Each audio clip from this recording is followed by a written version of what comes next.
disease is the #1 killer in America. A common trait related to heart disease is when blood vessels get hard or clogged and no longer have the ability to expand and contract. They then restrict blood from delivering oxygen and nutrients to the heart, literally choking your heart to death. When the blood vessels are damaged, caused by high cholesterol and triglyceride levels, high blood pressure, tobacco smoke, diabetes, and aging, the system tries to repair the damage by utilizing proteins, calcium, and cholesterol and other substances that form a plaque. This plaque is hard and can crack. If damaged, the body will send platelets, which creates blood clots to clog the broken blood vessel. This can cause more blockage, restricting more blood and eventually stopping blood flow altogether. Any cells on the other side of this blockage will die. If it's your heart, you'll have a heart attack. If it's your brain, then you'll have a stroke. Cholesterol is a vital part of the human system. It's the structure of many hormones, a vital part of cell membranes, and also facilitates nutrients and waste in and out of our cells.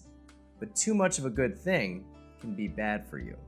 Our bodies create cholesterol, but also ingest it from the foods that we eat or produce it as a self-defense mechanism.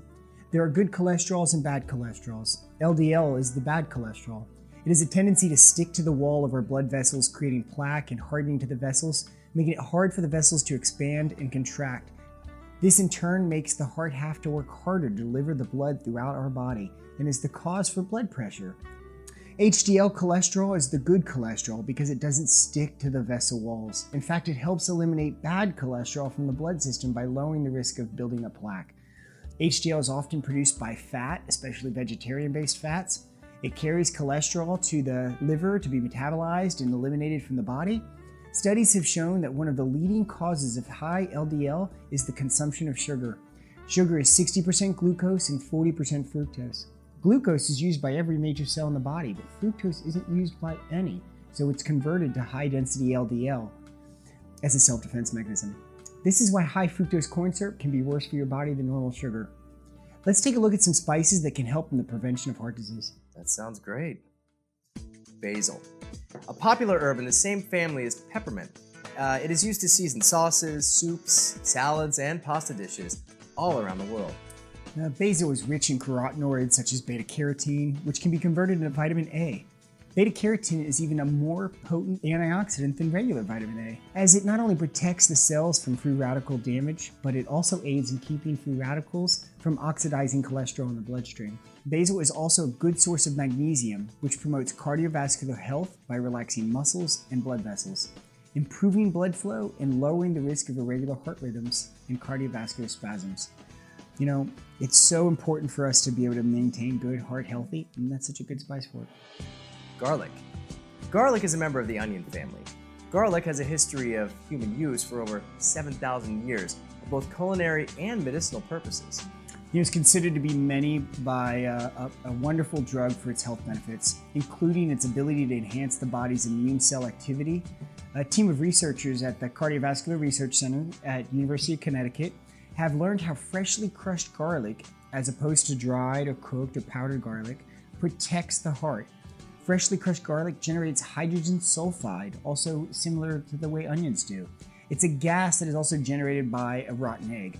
But because of the hydrogen sulfide is a short-lived gas, it disappears when garlic is dried, processed, or cooked. Raw garlic stimulates circulation. It's very antibacterial, it helps expand and relax our blood vessels, and it's very, very anti-cancerous.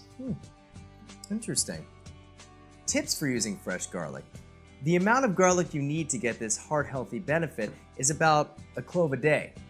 The best way to use garlic is mince a clove, let it stand 10 to 15 minutes, then mix it with yogurt, applesauce, honey, or some other carrier agent. Of course, garlic's most prolific use is due to its tangy, delicious flavor when added to many foods. It is sold whole, in cloves, crushed, powdered, minced, or as an oil. Its uses are wide-ranging and may be added to a vast array of foods such as meats, most vegetables, breads, curries, and sauces, and even drinks and some desserts. I definitely highly recommend it, raw garlic, when you're sick. Sounds good. Tarragon is an herb hardy perennial native to southern Europe. Other names for it are estragon and little dragon. The French love the anise-like, almost licorice flavor of this herb and use it to delicately flavor eggs, chicken, fish, and cheese. Tarragon is also used to spice up vinegar, mustard, relishes, and sauces. Russia has a different variety of tarragon, one which grows wild and more subdued in flavor. Studies show that tarragon helps the inhibition of blood platelet aggregation, adhesion, and secretion. So this helps blood vessels stay elastic and healthy. The most recent studies show tarragon health benefits, most specifically in Russian tarragon. Russian tarragon helps increase muscle creatine absorption. This effect is similar to those muscle creatine absorption when the creatine is ingested with large amounts of carbohydrates. Since tarragon provides the same effects with creatine, the consumption of high doses of carbohydrates is no longer necessary. This is indeed promising ingredient in bodybuilding supplement manufacturing, and the property of tarragon may be further developed and used in weight loss management. Keeping muscle tissue high is very important in weight loss management because it has a big effect on how many calories you burn in a day. So it's important to keep your muscle tissue high. Cinnamon. Cinnamon is one of the world's oldest known spices. The tree is native to Sri Lanka, where it was found thousands of years ago.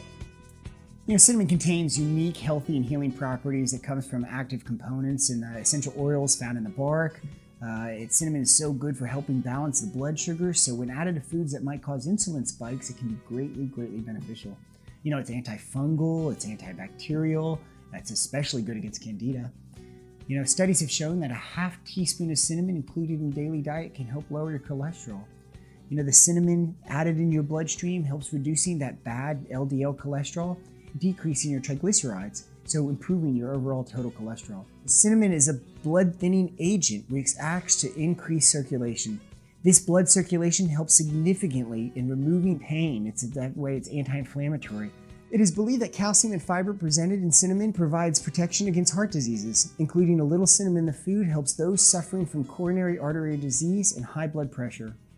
Reduce blood sugar levels by treating type 2 diabetes because several studies show that it helps balance those blood sugars, improving insulin sensitivity and blood glucose control by taking just a half a teaspoon a day. Improving insulin resistance can help weight control as well as decreasing the risk of heart disease. Insulin is the hormone that not only keeps your cells from breaking down fats, but keeping your body from absorbing the fats that you digest. So that's why people gain so much weight when they produce a lot of insulin. It's a very important spice for America, especially. Absolutely.